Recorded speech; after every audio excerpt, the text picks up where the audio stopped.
Welcome everyone to this first webinar, I guess, of a small series that we're doing this fall, especially in the run-up to the election. Politics is on everyone's mind, for better or for worse. But I guess engagement is the name of the game. So, as you know, at SSA, we've been sort of leading the campaign for voter registration and voter engagement for the last many months. We're coming up to voter registration deadlines. In some states, they've already passed.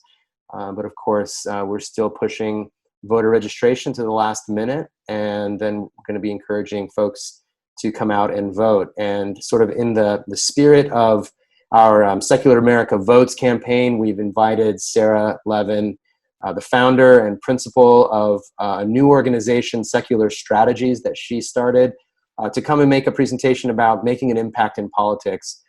Sarah formerly was a lobbyist at the Secular Coalition for America, and before starting Secular Strategies. She's worked on Capitol Hill. She's been a part of working with the Congressional Free Thought Caucus, and has been a part of a number of significant initiatives, including Secular Democrats for America. So I'm really excited. I'm actually pretty in touch with everything that Sarah does on a week-to-week basis, but I think there's a lot that I also miss because there's so much happening. So I'm actually quite looking forward to this myself, looking forward to filling in some of the gaps in the things that you've been working on. So without any further delay, I'm going to turn it over to Sarah. If you do have questions, we'll do a Q&A at the end. So you can use the question, let's see, at the bottom, there's a Q&A button at the bottom of your Zoom screen, and feel free to use that at any point during the presentation. But don't hold your breath for those to be answered immediately. We'll wait for Sarah to be done with her presentation, and then we'll take questions at the end. You can also use the chat feature to communicate with me during the presentation as well. So thank you, Sarah, for being here, and the floor is yours. Thank you for having me. And I'll try to get through this relatively quickly because I would love to answer everybody's questions. So my name is Sarah Levin. I'm founder and principal of Secular Strategies, a political consulting firm focused on religiously unaffiliated voters, interfaith work that's inclusive of the non-religious, and of course advocating for separation of church and state and religious freedom for people of all faiths and none. My clients range from nonprofits to PACs, all of my clients focus on that world and space of religious freedom. So this talk is about how to make it a political impact. So I always like to start with sort of our demographic of the nuns, the religiously unaffiliated. I know a lot of you already know this, but I think it bears repeating that we are the largest, fastest growing religious demographic in the country. The numbers do vary, right? I usually say 1 in 4 Americans. You can see from this Pew chart, Pew graph, that it's 26% as of 2018-ish. But more or less 1 in 4 Americans are unaffiliated. Now, caveat, and very important that we understand those numbers, that not all of that 26% or 25% are atheists, agnostics, and humanists in terms of how they self-affirm. There's a small sliver of people in that category who self-affirm as those things, and then roughly about a third total of this number say they don't believe in God, and then the other 2/3 are everywhere from unattached believers who believe in a higher power but aren't subscribing to a specific denomination, spiritual but not religious folks, and everybody in between. And I think it's important to note that, but also, and as I'll get into in a little bit, I think there's too much of a focus on the fact that we don't all identify under the same label, which is funny because you have Christians, for example, who have a lot of variance in their beliefs and all these different denominations, but no one seems to take issue with the idea of kind of having a broad label like that. And I think our community is no different. It's not a monolith, but as I'll show later, there's actually quite a bit that we have in common that I think unites us, and we don't need to be so focused. I think the naysayers like to point out that this demographic that we're so proud of and keep pointing to isn't monolithic, but as a way of saying that we can't be united, that we can't be mobilized, I don't think that's true, and I'll go into why in just a second. This is also something I'm sure a lot of folks listening already know, especially the Secular Student Alliance folks. But our demographic really does skew young. It's a huge chunk of the unaffiliated. This graph only goes up to 2016, but again, grain of salt with these numbers because it depends on the methodology and the way the question is asked. I checked with a secular pollster today about what the numbers for under 30 religiously unaffiliated folks are for 2018, and I was told it was 28%, which is a lot less than this 39%.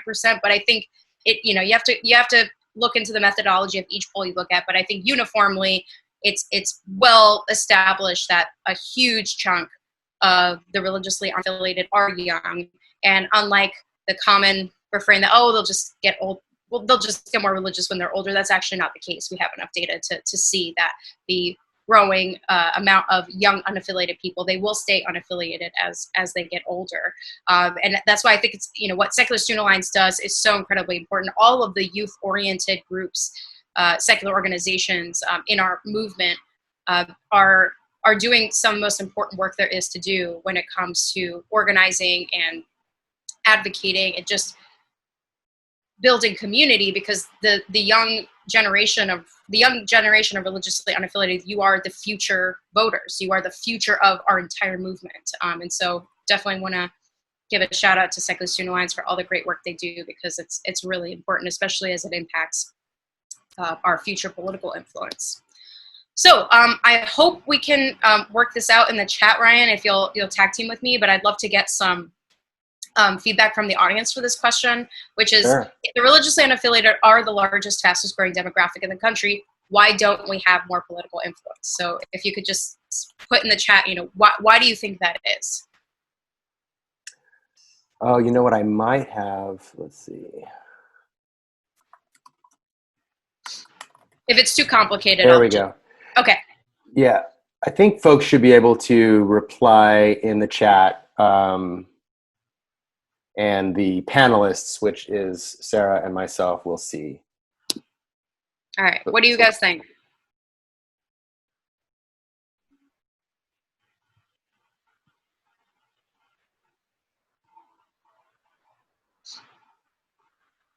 Andrew says, we don't tend to group together like religious groups do.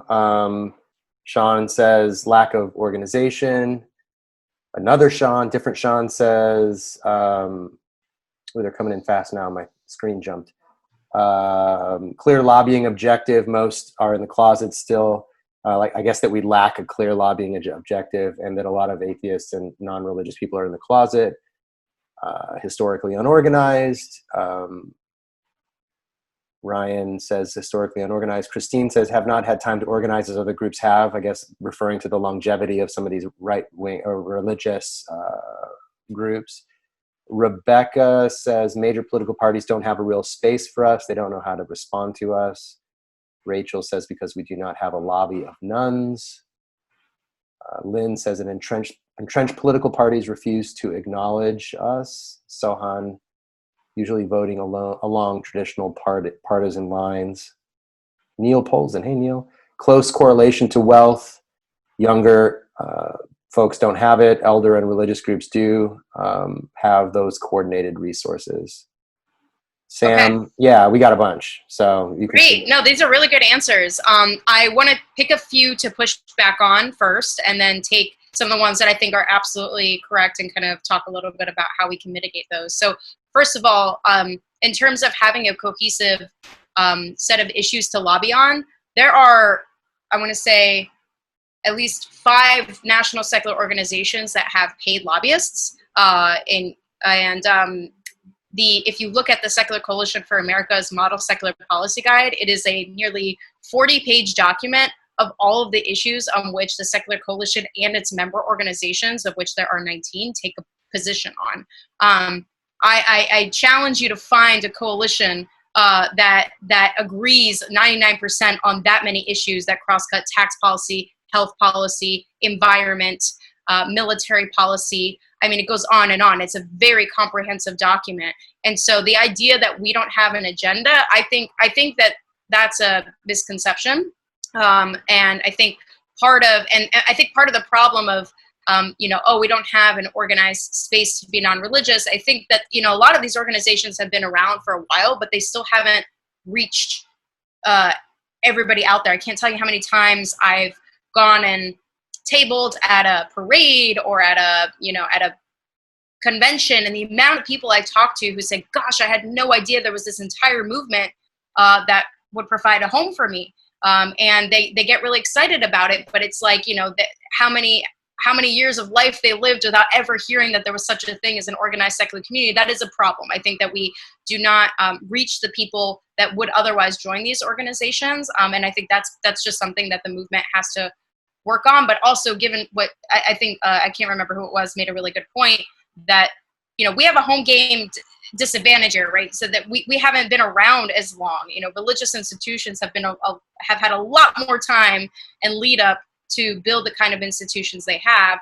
I try to take a positive look at that and say, look how far we've gotten from just, being able to be openly atheist and have our stake in the ground and have our whole movement where we're, just proclaiming our non-theism, and how quickly we've developed into a lot of organizations going even beyond that and talking about having a policy agenda and talking about social justice issues. I mean, that's a pretty rapid development in a small period of time for a community that, how long, it wasn't really that long ago that Madalyn Murray O'Hair was murdered, right? I mean, that's the development of new organizations getting, totally just that are just the absolute underdog that you can be. Not that we still don't sort of have that status in a lot of ways, but if you take that view of, look how long religious institutions have been along, how little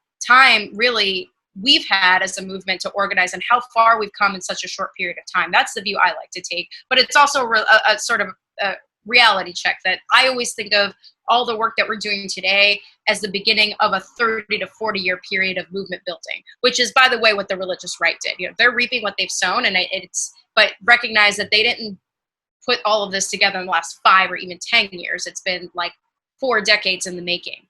And so we need to be thinking really long term. So I do want to point out that there is absolutely a very well-defined set of issues. Different organizations focus on different things. But please, if you think there's not an agenda, please check out the Model Secular Policy Guide and check out the organizations that lobby. You've got American Atheists, you've got Secular Coalition for America, Freedom from Religion Foundation, Center for Inquiry. And the American Humanist Association all have paid lobbyists. So check them out. They absolutely have very defined key issues that they're lobbying on at the national level, as well as the state and sometimes local level as well.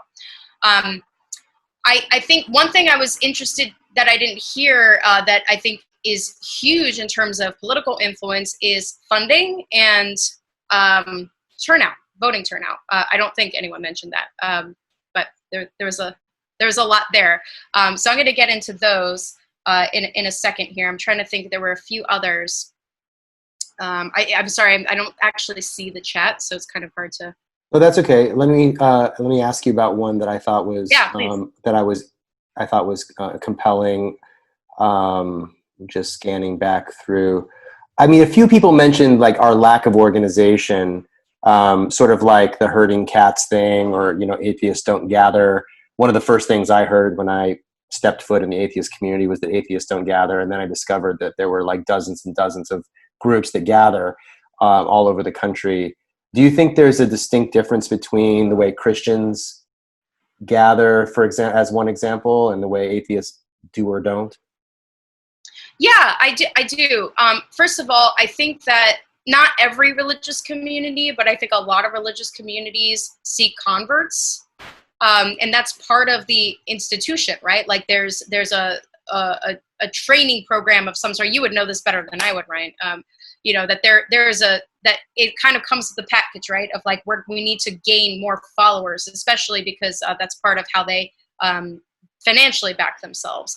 Whereas I feel like there's not much of a culture of sure, there's debate and so, that sort of thing in terms of debating theology, but there's not really this culture of let's let's build programs that are specifically aimed at recruiting new members. That doesn't mean there's no local, I'm not saying that local organizations, secular organizations don't try to recruit people. I think a lot of them try, but I think that, and they do, but I think that that is so much part and parcel of what religious institutions have done for centuries, right, is find converts, and they have kind of like a very well-oiled machine for, and formula for how they get more people to come to their church and that sort of thing.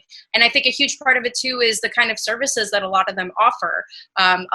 There are definitely secular alternatives to those services. You know, you've got ethical societies, you've got Unitarian Universalist humanists, you've got humanistic Jewish congregations that do sort of all the things that houses of worship do, but without the sort of theology of it.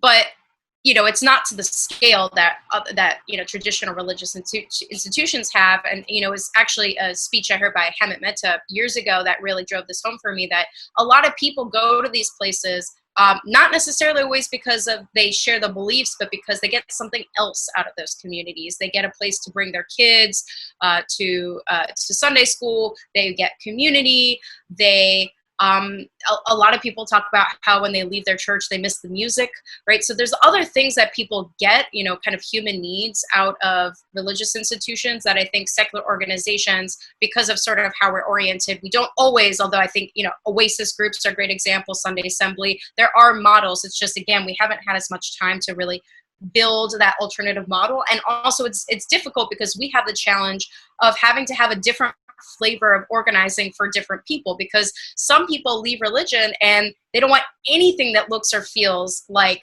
the tradition they came from. You know, they want something that you know, because sometimes there's trauma there, but then there's people who want all the things they had that they grew up with without the theology, and the secular movement is left you know, trying to meet all of those needs and meeting people where they are, which is definitely challenging. But I do want to say that and this kind of relates back to another point someone made about having a space in the party. This idea that the non-religious don't gather is totally not true. And it's not just that they do gather as secular people. They also gather in every other way that everyday people do, right? They join clubs, they join political parties, they join nonprofits as volunteers, they join all kinds of things where we're more or less just as active as any other group. The thing is that we don't bring our secular identity with us into those institutions. And so then we sort of, our secular identity is lost in that participation. And that's one of the things that I think has been so successful about one of my clients, Secular Democrats of America. And this goes back to that point about, you know, that is there a space in the party or in the political parties for us? And I would say, yes, there is, but you have to claim that space. And I found that when I have gone and talked to, you know, a lot of my work is Democratic, but this can apply. And I've also done this work with libertarians, for example, and found a lot of success there. Unfortunately, as hard as I tried, could not, anyways, not going to go there. But you can do this in any political party. You show up as your secular self and you organize within the party with like-minded folks. And using the Democratic Party as an example, going to, in Texas, when I went to the Texas Democratic Convention, I worked with 2 secular Democrats to get a caucus at their state convention. And with very little time to market the event, we put an event together at the convention, and the room was filled, standing room only, 300 plus people. And I guarantee you most of them didn't see our Facebook posts, right? They saw their program when they came into the convention, which said Secular Caucus on it, and they made a beeline for it. I think it's kind of, because it's still relatively new, the idea that you can organize in this way, people who would otherwise be absolutely interested in it aren't thinking about it. They're not seeking it out, because it's kind of, you know, that you have to know that something exists to look for it. And so what I found is that when you create that space and you say, hey, you know, I know that you care very much about separation of church and state, and you have folks who are non-religious who don't always feel included, why don't we create a space for them? People, in my experience, come out of the woodwork and say, finally, there's a space for me to be who I am. I remember going to the Young Democrats of America convention a few years ago and talking to them about secular values and how you can express your secular values in sort of easy to understand, accessible like language. So talking about freedom, talking about inclusion, talking about equality, and tying those issues back to church-state separation. And I can't tell you how many times in those conversations folks are saying, wow, that's exactly what I believe, what you just said. I just never really had I didn't have a way to communicate that to my peers in the party. Like, I know I have those values, but I didn't know how to verbalize it. And it's kind of the same thing with organizing as secular Democrats, is that, it's once you have that conversation with folks who are like-minded, the possibilities of what to do with that kind of organizing are endless.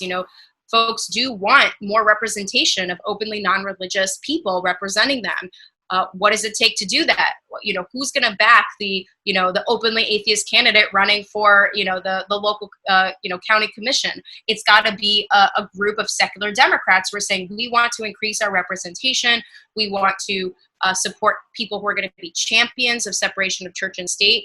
But a lot of times it's just making that idea even possible in people's minds, and then just giving them the tools to do it. So I think there's absolutely a space in the party if you take the time to actually claim it and have a conversation. And sometimes there's pushback. But even having that conversation educates party leadership in the process. I mean, when the secular Democrats in Nebraska were starting their caucus, there was a proceeding, where, and you can actually watch it online. I watched it myself. There were people who stood up and said that they didn't think it made sense for, they opposed the formation of a secular caucus. But then you had people of faith and of no faith who were active members of the party standing up and saying, no, we actually think that it's really important that the non-religious members among us have representation and feel included. And that even that exchange did so much to change the culture within the party. And so I definitely think that there's a way to create that space, but understand that this movement is still pretty new. And it's not necessarily, you have a lot of people who left religion, whose families, they grew up in religion. And so we're kind of navigating this new space where you have this new cohort of an increasing amount of unaffiliated people. And I think sometimes we just need to cut ourselves some slack that it hasn't really been that long. There's a lot of movement building left to go, but that doesn't mean it's not possible. We just have to unite around the same kind of vision. And I'll get into that too, because I do think that, in fact, let me see how far off that slide is, because I can maybe here we go. I think this kind of answers that question. So as I mentioned before, we're not a monolith, right? That full 1 in 4 Americans being unaffiliated, we don't all identify the same way. But what I think is particularly remarkable is the degree to which we agree on issues. And actually, when you compare how much the unaffiliated agree on issues compared to white evangelicals, which when you think about the white evangelical vote, you think of them as very powerful, which they are, and very sort of lock in step with each other on issues like abortion, for example. And this is a few years old, by the way, but I doubt that maybe the numbers have shifted a little bit, but just I think the general trend probably still holds true. So you'll see here that 74% of the religiously unaffiliated support abortion in all or most cases, while 61% of evangelicals oppose it. I think that's a pretty remarkable number. First of all, I was personally surprised that the number of evangelicals wasn't higher. But you can see here that that's more than a 10-point difference of unaffiliated people really strongly supporting abortion in all or most cases, and evangelicals being less united than we are. And then it's the same thing with same-sex marriage by quite a bit. I mean, it's 85% supporting as opposed to 59% of evangelicals opposing. And then if you look at, and this is a very specific issue to our community, speaking to religious exemptions, 83% of our community saying that employers shouldn't be able to dictate their employees' access to birth control based on their religion, while 53%, just over, not a very strong majority of evangelicals say they should be able to deny you birth control on that basis. And so my broader point here is that, sure, we may not all share the same label. We may not all gather in the same places every Sunday, but first of all, we do gather, and we just need to kind of see each other in those spaces and kind of speak out a little bit more and not be a little more confident about claiming our spaces as secular people in the places that we are already organizing. And we need to do a better job of letting the world know that there is a home for them if they're looking for a space like that. But, you know, that being said, we agree to such a high level, you know, even more so than this very powerful voting bloc, the white evangelicals, that I think that's what we need, is to focus on the issues and to recognize. I think that this is not an accident. It's not an accident that the religiously unaffiliated tend to be super supportive of abortion in almost cases, really supportive of same-sex marriage, really opposed to religious exemptions on the basis of religion, really supportive of medical aid in dying. I think that, you know, you can reach the same conclusions as a lot of progressive people of faith, but you come to those, I think our community tends to come to those conclusions from a different perspective, a secular perspective. So, you know, for me, I've always personally seen my position on abortion and medical aid in dying and same-sex marriage as all related to each other, because to me it comes down to the core idea and value that I have about bodily autonomy, that whatever I do with my body and whether it's myself or with another consenting adult is my business, and the government and other people's religious beliefs should not influence that, whether it's if and when to have a child, whether it's who to have consensual sex with, or it's who to marry, or if it's if and when the circumstances under which I will die from a terminal illness. All of those things are decisions about my body and my life that don't harm anybody else, and that no one else's religion should impact, right? It should be my conscience and my beliefs. And that's a secular perspective on those issues that, you know, they're very different issues, but I think it comes to a core value. And so I've always thought that it can't be a coincidence that there's such a high level of support on these progressive issues from the unaffiliated. And I think we can tap into that sort of those shared values and shared perspectives that lead us to those conclusions. I'm going to stop there for a second and see if there was anything I missed in the previous slide, because this is really important, right? So I was surprised no one said turnout, because luckily our turnout is improving, and I'm very hopeful that I think we're going to see a pretty good energized turnout in this election from the unaffiliated, but we're still not voting to the proportionately to our size of the population.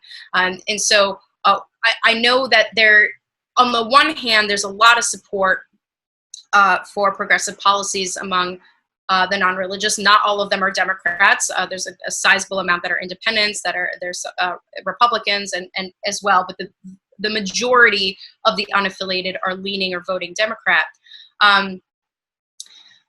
But the energy and the excitement to vote is not exactly where it needs to be. And if we were to increase the turnout even by a few percentage points, and certainly if we were to be voting in proportionately to our makeup of the population, it would deliver millions of votes because we're a pretty sizable part of the population.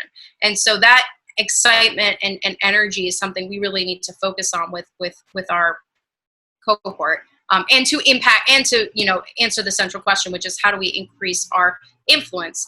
At the end of the day, you can say to politicians and campaigns till you're blue in the face, look, we're the largest, fastest growing demographic in the country. But if you're not a voting constituency and your turnout isn't there, then they're making the calculation of, well, you know, where are we going to put our resources in terms of increasing turnout? And, you know, I think we have a strong case for why the political parties should focus on our demographic in terms of turnout, especially Democrats who particularly are favored when the unaffiliated increase their turnout.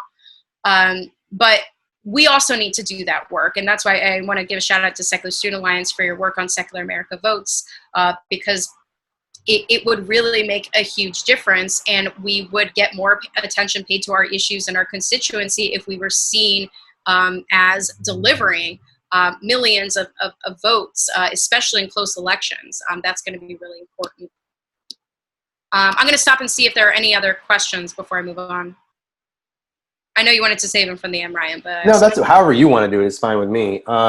We did have one question come in from Sean. He asked, do you have any information about what is the overlap between secular humanists and undecided swing state voters? That's a great question. I don't have that answer on the top of my head of, I'm trying to think if there's anything I could say to that. The overlap of secular humanists and undecided voters in swing states. I don't know, but I do know who to ask. So was that Sean Trapp? Hardin. Oh, okay.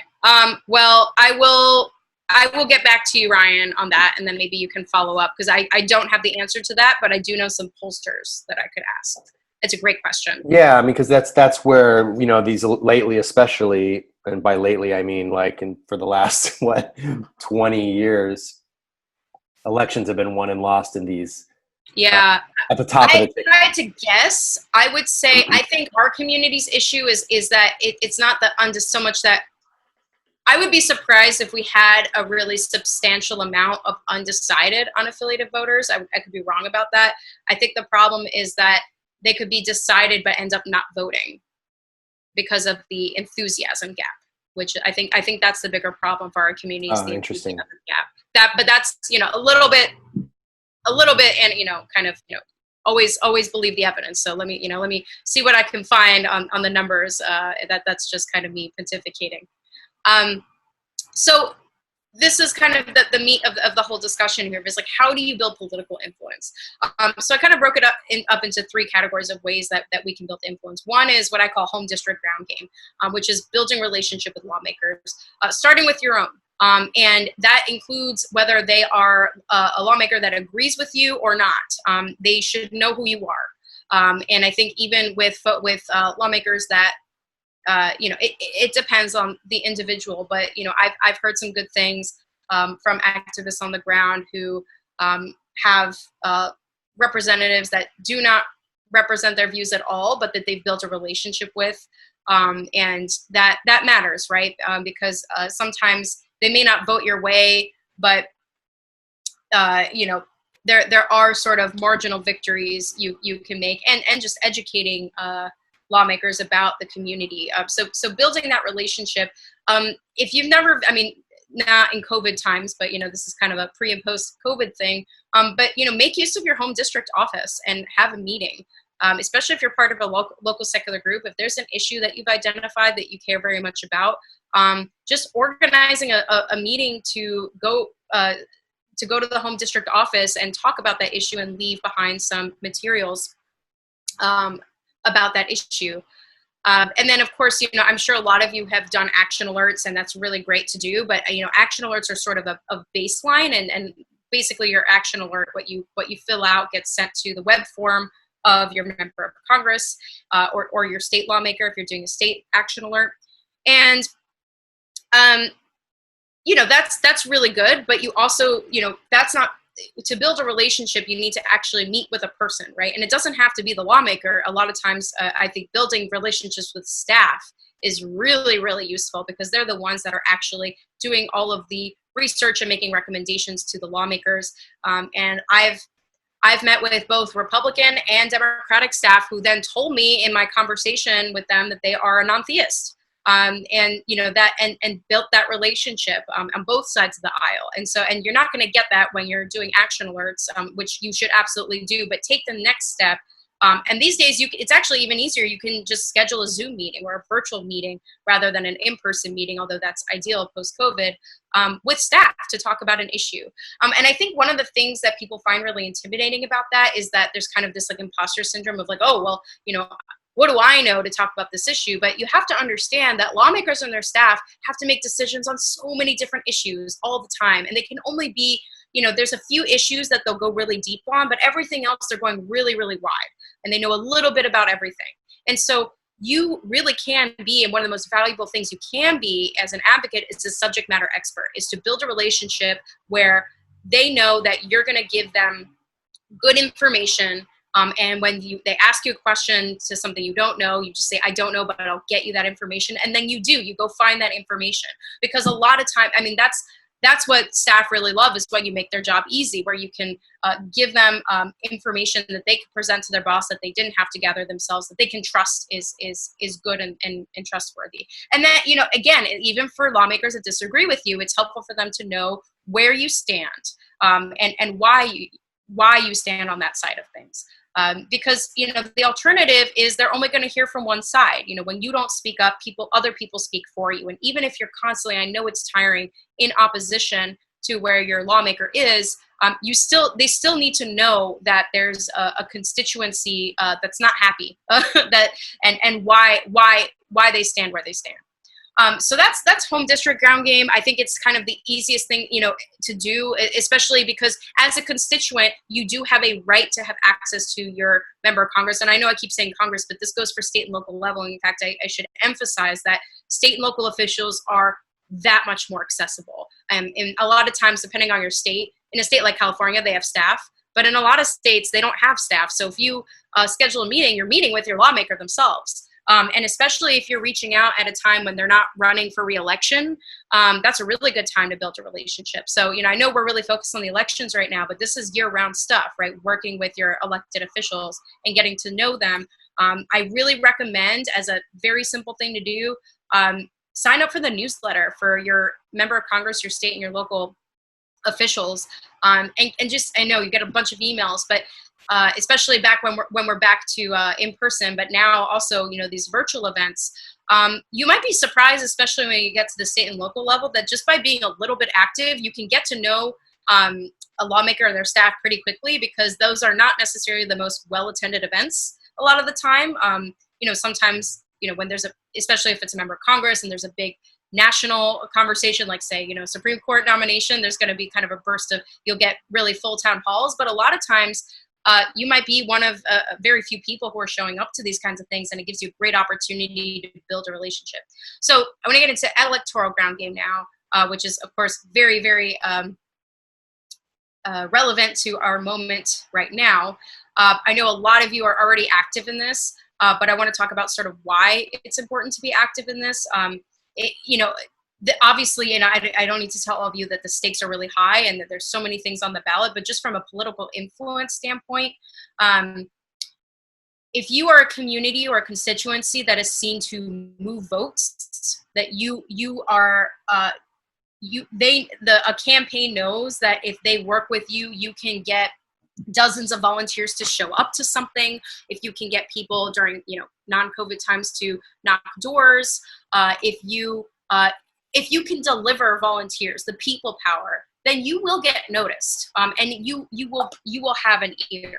And that's something that, you know, I think Secular America Votes is really a huge part of that. And that's why bringing your secular identity with you is so important, because non-religious people, secular people, are already involved in getting out the vote and voter registration, and all of that. But a lot of times they don't wear their secular hat with them. And so we kind of like don't get the credit for it. But we need to be seen registering voters and phone banking and text banking and doing all those things as humanists, as atheists. And it's really just as simple as, you know, if you don't have a group to join to do it, just, you know, when you're talking to that volunteer person who's setting you up for your phone bank, just mention, you know, in your email, in your phone conversation, that you are a humanist, or that you're an atheist or an agnostic, and that's actually part of what drives you to do this, because it's just something that we need to start making a habit of, so that we are seen as a constituency that can deliver the people power and therefore deliver the votes. And I also, it's a little late in the game now, but I think in general, you know, this is the big presidential election, but there's always elections happening, right? So this is something to think about next year as well, and beyond, which is engaging with candidates. I know that there is a way, a perfectly legal way for 501c3 nonprofits to engage with candidates. You just have to, you know, there are resources out there. If you're not sure, go to Alliance for Justice, has awesome resources that guide 501c3 organizations and how to do that. You can host a candidate forum. You can, and there are other ways to engage with candidates. I mean, that's a great time as a group, but also as an individual. Of course, you don't have to worry about all that legal stuff.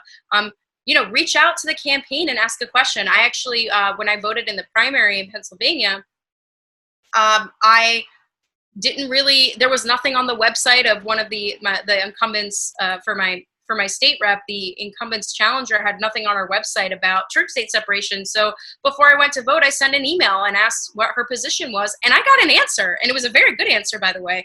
And then funny enough, she was standing outside at my polling place. And then I went up to her and I had a conversation with her about church-state separation, about religious freedom. And I, used the opportunity to tell her about a few issues that, if she got elected, which, she lost her primary, but, she might run again, and she works in politics. So now I've planted that seed. I talked to her about the issues that I cared about. I talked to her about how there needs to be more secular alternatives to 12-step programs in Pennsylvania.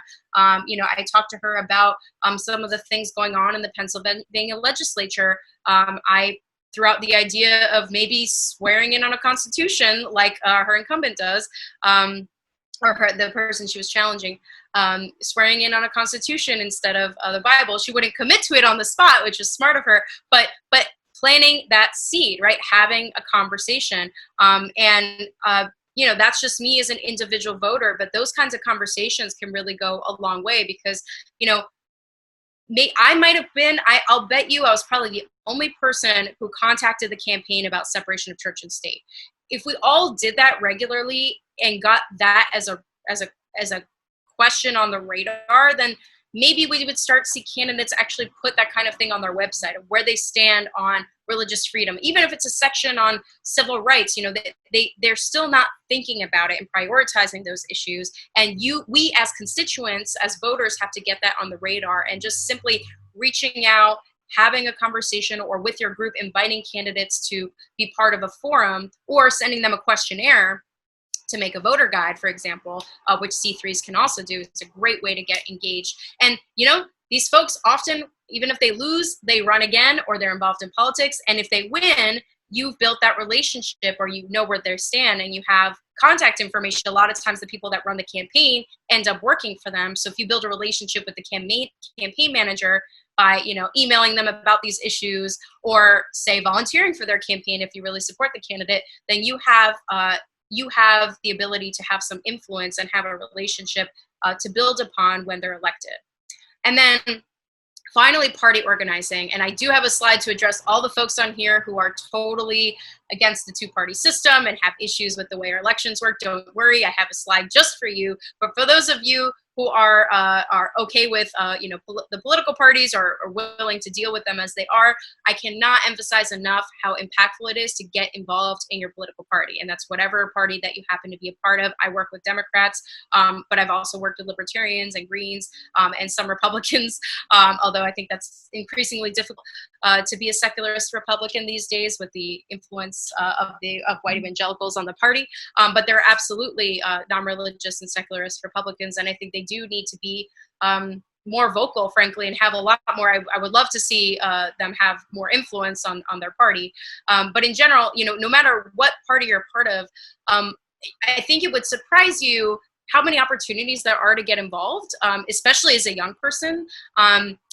Just start by looking at your local chapter and see if there are any positions to run for the local committee, or if they need someone to run their social media or, be the treasurer and that kind of stuff. First of all, especially for, this is Secular Student Alliance. I know there's a lot of non-students here, but what a great resume builder, what a great skills builder. I mean, it's getting involved in your local political or state political party. There's just a lot of skills, like hard skills you can learn that I think are great for even if you don't want to work in politics.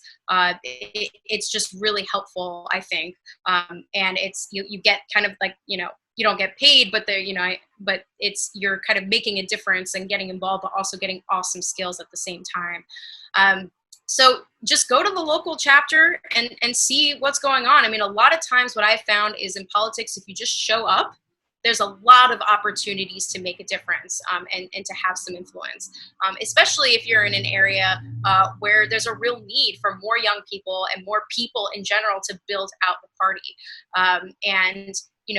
There's politics in every kind of group, right? I understand that some folks might be turned off by that, but there's just so much you can do. And if you're interested, if you happen to be a Democrat and want to organize in that way, so Secular Democrats of America is supporting the founding of new secular caucuses. So there's now Secular Democrats of Texas, Secular Democrats of Nebraska, who are both recognized by their state parties as official caucuses within the party. And there's a new Secular Democrats of Florida that just got established, and there's one in progress in Pennsylvania and Colorado and Kentucky, and growing. It is really just a matter of getting a few like-minded folks in the party to organize themselves and to establish bylaws, establish a board, and start doing things like advocating for the state party platform to talk about secularism and religious freedom, hosting and fundraising and volunteering for openly non-religious candidates and champions of faith as well, who support separation of church and state. What these caucuses are doing, and you can do it in any political party, is building the institutions that will support candidates who represent our values and support candidates and elect them who represent us, who represent our community, so we can increase the representation of non-religious people. And to clarify, obviously, as secularists, we believe there's no religious test for office, and it shouldn't be a qualifier or disqualifier to be a person of faith or not. But also, we know that representation matters, and the non-religious are grossly underrepresented in government. And part of that is there are lots of lawmakers and candidates who hide the fact that they're non-religious. And this is where, it comes back to influence. It's not enough for us to say to candidates and elected officials, listen, you should be your authentic self and represent our community. Well, what are they going to get in return? It is politics. So if they're worried that they're going to lose their election or, their re-election, they're not going to get elected because they're non-religious, we need to provide the backing and say, you know what, if you're going to be your authentic self, you're going to get our money. We're going to fundraise for you. We're going to get volunteers for you. We have an institution. We have a statewide caucus, for example, that has the institution to back you. Because it's not enough to just rely on people's courage and their authentic, desire to be authentic. I mean, that's all really great. And a lot more candidates are running openly as non-religious, but we have to have more than just sort of a moral and ethical case for why folks should be themselves. We also need to provide the resources they need to actually get elected and feel like we're going to have their back, not just in spirit, right? But in terms of what it takes to get elected, which is people power and funding. And I think especially what we talked about with getting involved with candidates and campaigns, getting involved in also nonpartisan voter registration, is getting out the vote and showing that we're a constituency that can deliver on votes, getting involved from the party side, all of that kind of feeds in. And then once folks do get elected, it doesn't begin and end with elections. We need to be engaged with elected officials year round, and especially those who represent our values when they're up for re-election. We need to be there to stand with them. I already talked about Secular America Votes. Thank you again to Secular Student Alliance for taking on this campaign. I still love that we got this coverage in the Wall Street Journal. I wanted to show it to make the point that, we are constantly being bombarded with these talking points that we can't be organized, we're herding cats, all that sort of stuff. But I think we really need to be confident about our own narrative about what is possible for us. And I do think that it's not just a pipe dream. We have the evidence, which I showed you earlier, that we are united on issues. We really, really are. We skew young. We skew progressive. There are the elements there, I think, to have an influential voting bloc. There's just a lot of work that needs to be done. And yes, we started way later than religious institutions did, but we also have demographics on our side, as we talked about at the very beginning. We just have to be very strategic and focused and disciplined on taking advantage and leveraging the fact that we agree on issues, the fact that we're this growing demographic. And you'll find very quickly that just by bringing up those issues and all of those factors, we can actually change the narrative about us. And I do think that there's a self-fulfilling, it's like we get told that it's not possible to organize ourselves, and then we believe it, and then we don't even try. You know what I mean? But But I think that what I've seen with things like Secular America Votes, when this article came out, and what Secular Student Alliance is doing, what Secular Democrats of America is doing, is that once people start to see like, wow, there really is a space for me to be a political activist and to make a difference as a secular person, those conceptions that we've kind of been fed, I think, for all our lives, that, you know, we're just not joiners, and we don't all call ourselves the same thing, so we can't organize as a political voting bloc. I really think that that all serves to keep our turnout down, and that really serves to make us feel like, you know, we're not really a community. But you know, all of the work that I've done over the past few years, that Ryan has done, I think goes to show that there absolutely are all the factors that we need to build this voting bloc. It's just going to take a lot of work and doing a lot of the things that I had just talked about. This is a picture of the 2018 Secular Caucus in the Texas Democratic Party. I love to show this picture because, like, look at all the people. Like, they're lined up on the back. They're all the way up to the sides, and you can't see it, but there were people sitting on the floor in the front. That's how many people showed up to this. And this room, this was in 2018. I asked this room how many people were people of faith, and half the room raised their hand. Half the people in this room are people of faith who came to a secular caucus of the Texas Democratic Convention because they know that Texas needs separation of church and state. And there were a lot of candidates up there trying to win their vote and win their support who were running for state and local office. And a lot of them were talking about the fact that they were openly non-religious, and the people of faith in the room were absolutely behind it. I think, you know, that's also something to point out, is that there's a lot of progressive people of faith who support the notion that non-religious people should be included and represented, and who will stand by us. And that was just a really good moment. So I like to show that, again, if you create the space, people will show up. So just to kind of wrap up, and then hopefully we have time for questions, we need to be building the institutions where we can donate money to candidates who represent our values. And so I know, you know, students, you know, if you don't have money now, that's okay. One day you will. And even if you don't have the money now, you can help fundraise. You know, so it really is important. It's an unfortunate aspect of our elections that we that campaigns require money. But if we want to have more representation, we do need to give the financial backing to candidates to represent our values. Turnout, we need to be delivering the votes and close that enthusiasm gap. And, you know, if we were voting proportionally to our makeup of the population, it would be huge. So we need to think about turnout, what can get the non-religious more enthusiastic. Visible people power, like I mentioned before, volunteering, but in a way that makes clear that you are volunteering because you're a humanist, because you're an atheist, because you're agnostic. So in the spaces that aren't explicitly secular, bringing that identity with you, and also creating things like secular caucuses in your political party, for example, where you are organizing under that umbrella to show that we have the people power, that we are a distinct constituency. And then being a cohesive bloc with shared vision and values. So really thinking about and having these conversations within our organizations about our movement and how far we've come, but also how far we need to go, and what strategically do we need to be focused on in terms of our activism to get where we need to be in the next, 20, 30, 40 years. Like, I see my work as a lifelong project, and I know that can be intimidating, but also keep in mind how far the white evangelical movement got in 40 years, right? But it didn't happen overnight for them. They were very strategic and disciplined, and we need to do the same. And keep in mind that we do have a shared vision for what a secularist world will look like. So, you know, really encourage you all to check out the organizations I mentioned earlier, check out their policy positions, check out the key issues pages of their websites, check out the Model Secular Policy Guide.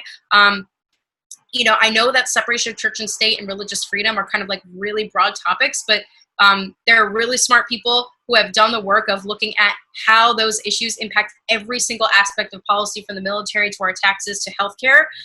And there are a number of things that are very specific to our community that we can be advocating for. So, I think there's this kind of general idea that our issues are just kind of general progressive issues. I think there's a lot of overlap, right? Like, non-religious people tend to be very pro-choice. But I think we come to those conclusions from a secular perspective. And there's also a lot of issues that are very specific to our community. Like, for example, making sure that non-theists serving in the armed forces are treated equally and with respect and have access to humanist chaplains, for example. That's just one example. So really thinking about our vision and the values that we share, because that's what I think can unite us as a bloc. It's not what we call ourselves. I don't think we're ever going to find the perfect word to describe the religiously unaffiliated and all use the same term, but we certainly have the data to show that we agree on the issues. And I know I said I was going to wrap up, but I actually forgot I had more slides, but I'm just going to skip to the one I promised earlier. For the folks on the call who say, you know what, the whole system is rigged and our, the way we do elections and everything, all our politics is wrong. I'm not going to, argue that things are perfect, but I will say that all of those objections are totally fair, but it is not an excuse not to get involved. If you feel very strongly that you don't want to spend your time getting involved in a political party or getting involved in campaigns or getting involved building relationship with elected officials, get involved in organizations that are making the reforms that you'd like to see in your democracy. Here's the list of organizations on the right, and on the left are a few different issues. I know some people feel very strongly that we should abolish the Electoral College.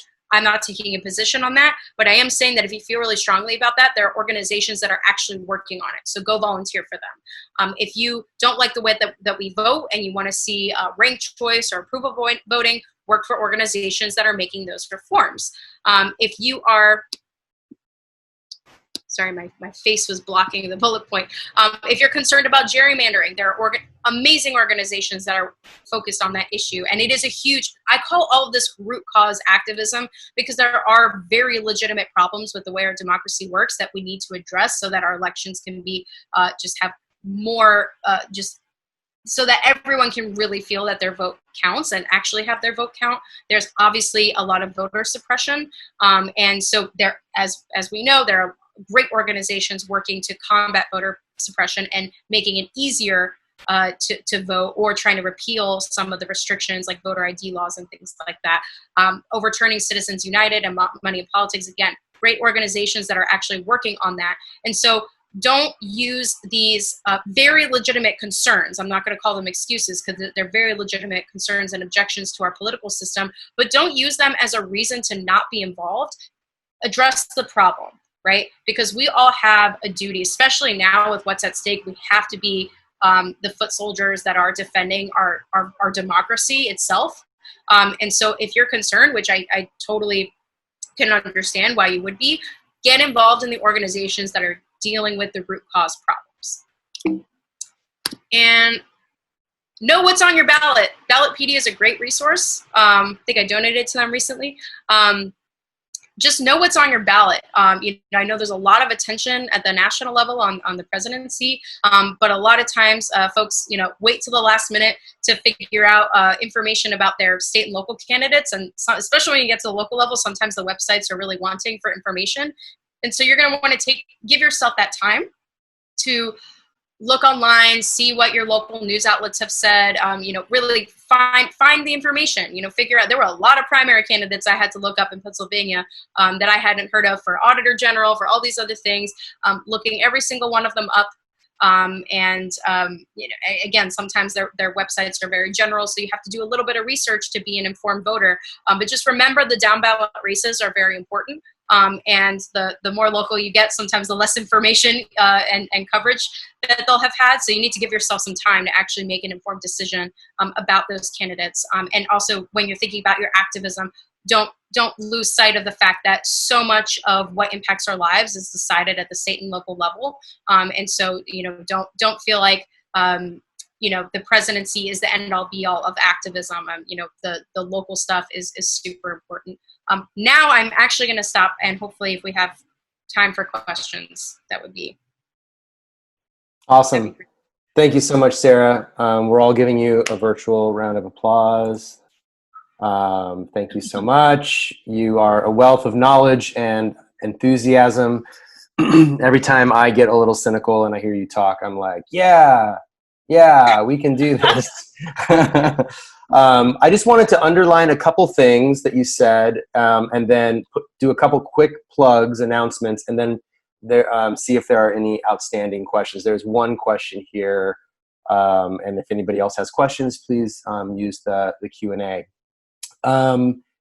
So first of all, our chapter at MIT is doing an event on October the 14th. I'm going to put the link in the chat. It looks really, really interesting. I always say that the MIT chapter puts on some of the best events any of our chapters ever put on, and I always am jealous because I'm a long ways from Boston. But now, because of COVID, I guess the silver lining is that we can all attend MIT's cool events. So there's a link in the chat for that. Also, you may have heard there's a big debate tonight between Joe Biden and Donald Trump, and we've created a little scorecard. So if you want to keep score at home, this link I just put in the chat is a place where you can see that and download the PDF and print it out. It starts by asking you some questions related to your values, and then as you listen to the debate, you can rank whether the degree to which you think Donald Trump or Joe Biden have that similar value, whether they agree or disagree with that value statement. And you can, at the end, hopefully see which candidate's closer to your opinions. And then finally, as Sarah mentioned, I think, right, there's obviously, for good reason, a lot of attention being paid to the presidential election right now. But I can really confirm that so much can be gained by getting involved at the local level. Most local elections are by city charter, non-partisan. So while the candidates have their partisan affiliations typically, they're not allowed to campaign on those partisan affiliations. And so it does make for a slightly cleaner election in terms of partisanship. And you'd be surprised, well, maybe you wouldn't be surprised at how those distinctions kind of vanish in local politics when you're talking about zoning for your local community. It's hard to tell the difference sometimes between the parties, and it just really comes down to the issues. So super want to underline the point about getting involved locally. The religious activists in our country have been, that's how they, I think, I don't know what you think, Sarah, but I think that's how they built this 40-year sort of strategy, by starting in school boards even, let alone city councils, by starting in school boards and local city and county and then state. And they have foundations and groups of lawyers that are throwing out legislation left and right. And, and our nominee for the Supreme Court came out of that process as well. So I think you're absolutely right. A huge part of the build-up started at the local level. And I think a really good example of a very timely issue that I'm sure your students are thinking about when we talk about things like police brutality and criminal justice reform, a lot of that stuff comes down to your local county, city council's budget. And think about, we're talking about reallocating funds from police departments to other social services, right? But that's not what Congress decides. That's what your local city council decides. So, right. Think about the last time you were following your city council's budgeting process, right? Probably something that's not as familiar, but that's where the action is. There's actually there are definitely things at the national level that can be done on those issues, but it's very limited because that, our system, our police departments are very much, those decisions are made at the local level. And so that's a really good example if you're thinking about those issues. If you want to make an impact on that, start going to city council meetings and following the budget cycle. Yeah, really, really good advice. Sean Trapp has a question. He writes, what tips can you provide those wanting to approach their state Democratic Party to start a caucus? What have you found to be successful? What should be avoided? Yeah, sure. I mean, I think it's, before you approach leadership, I think it depends on your relationship, right? If you don't have a relationship with the leadership, you don't know where they are on those issues. I would start with approaching like-minded folks, right? Because by the time you want to get to leadership, you want to say, hey, I have a group of us of, 20, 50 people who are active Democrats who want to be part of a caucus. Or, it's good to have people who are already active in the party, but it's also good to have people who vote Democrat, for example, or but aren't necessarily involved, because you can also show that, if we had a space to organize this, we could actually bring more people into the party, which I think is absolutely true. So I would recommend the first thing you want to do is have conversations with your peers in the party, whatever party it is, right? So you can go to your the next time there's a local county or local chapter meeting, ask if you can have a moment on the agenda to put this out there, right? And have an elevator pitch, and have people and able to come talk to you afterwards, right? Likely, if you're active in your party, you already know folks, right, in the party. So you want to start having conversations, being like, hey, I'm thinking of starting this kind of thing. This is what I'm hoping to accomplish.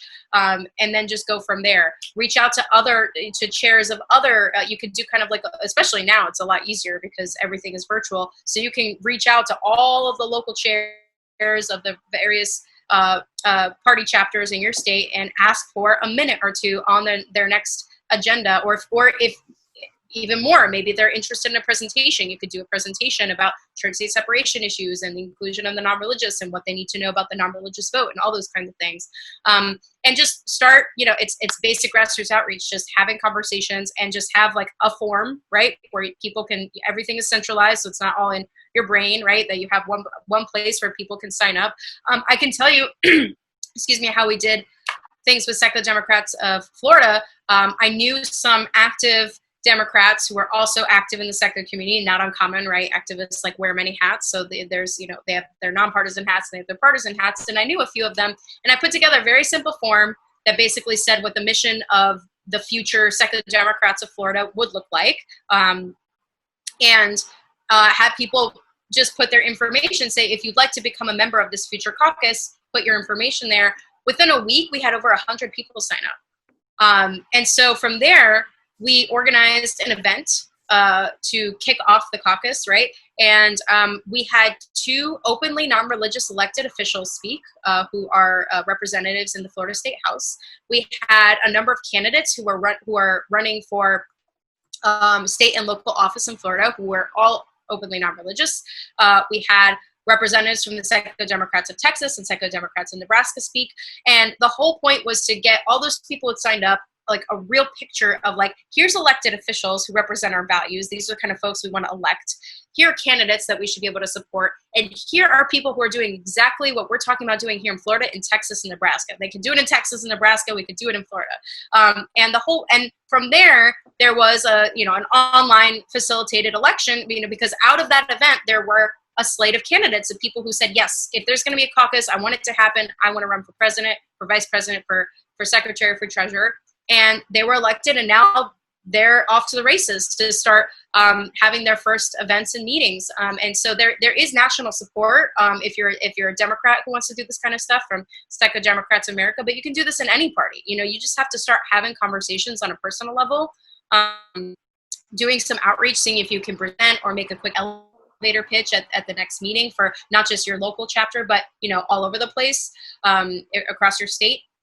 And then start just collecting information. And then that you want, my advice is have at least a little bit of momentum. It doesn't have to be 100 people. It could be 25 people, but you want to approach leadership with some evidence that there's hunger for this kind of activism.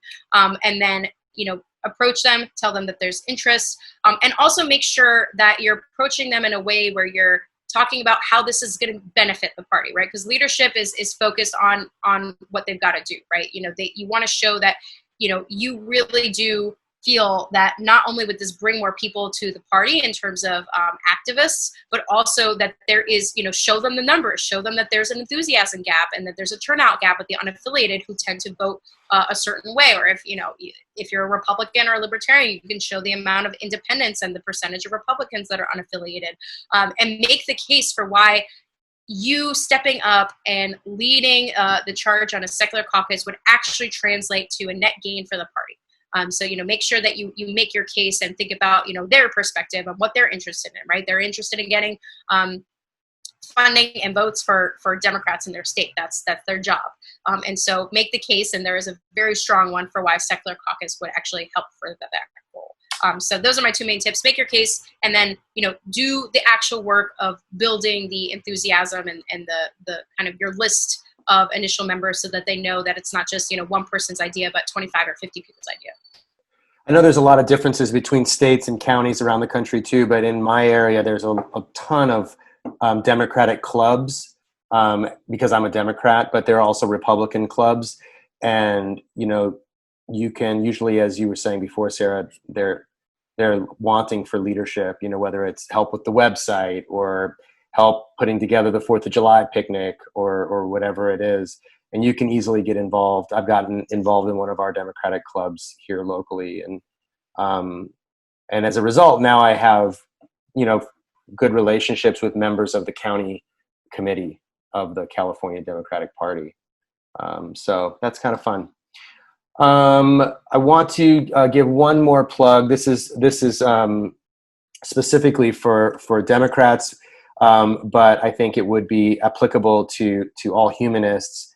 One of the things that Secular Democrats for America has launched in the last couple of days, in fact, is an initiative called Humanists for Biden, and I put a link there in the chat. There's an event on Thursday that's super exciting, 8 p.m. Eastern time in just a couple days, and I hope you'll check it out. Some familiar faces will be speaking, as well as I believe some electeds. Jared Huffman, I believe, is speaking. Is that right, Sarah? Yes. Thanks for doing the pitch for me. So there's going to be Congressman Huffman in conversation with some national interfaith leaders. There's going to be a discussion of science led by Sasha Sagan. There's going to be a discussion about racial justice led by Dr. Anthony Pinn. There's going to be a performance by a former national poetry slam champion, Reggie Gibson. There's going to be a special release of a song, a special recording made by the Flaming Lips. Thanks to Wayne Coyne. And then there's going to be also a humanist invocation as well. So it's a very packed, very, interesting program with both the substantive panels, a member of Congress who identifies as a humanist, and then also the, showing not just the head, but also the heart of humanism through artistic expression. So I'm really excited for that event. That's going to be Thursday at 8 p.m. Eastern time. And you can check out humanistforbiden.org and sign up to volunteer for it. There's also an amazing video. Ryan is in it. I'm in it. I really like Ryan's part.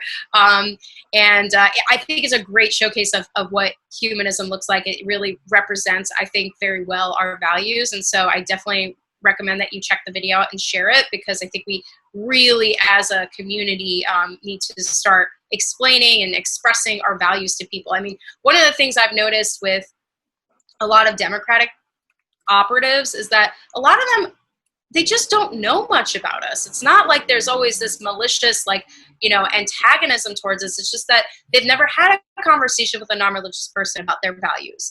And so, you got to come to conversations with some compassion and some empathy, and understand that people who grew up in very religious households and grew up in their politics is, primarily in sort of a lot of churches are very active in the political sphere, both on the progressive and the conservative side.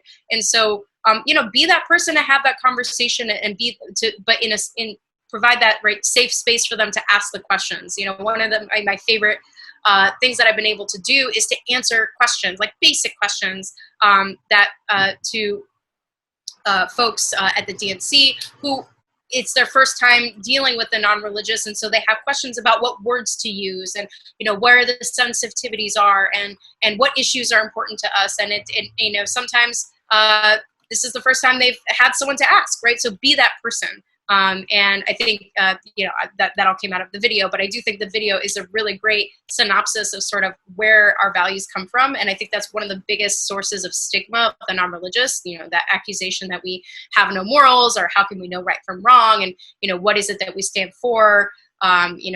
This idea that we only stand against things. I think this is a great, very beautifully done answer to that. So definitely go check it out. Awesome. Thank you so much, Sarah. This has been really packed. I know in the chat, Debbie Allen said something we all need to watch more than once, and I couldn't agree more. It's full of great ideas, but even as full of great ideas as it is, I think, to me, the one takeaway is, just start making relationships with people in your community. Find that Facebook group that's the party group on your Facebook page. Start talking to people, meet up with people, of course, safely during COVID and so forth. Just start poking your nose in and seeing what you find in those local groups. Christine is asking when the video will be available. It will download to my computer the minute I click end, and I will upload it to. I have to do some minor editing, and I'll upload it to YouTube tomorrow, and then I'll send a link out to everybody who registered for this webinar. Great. Awesome. Thanks, Sarah. I know you're super busy. Thanks so much for the use of your time, the sharing of your time with us today, and good luck with everything you're doing. Thank you so much for having me. Enjoy the debate, everybody. Thanks. Bye-bye. Bye.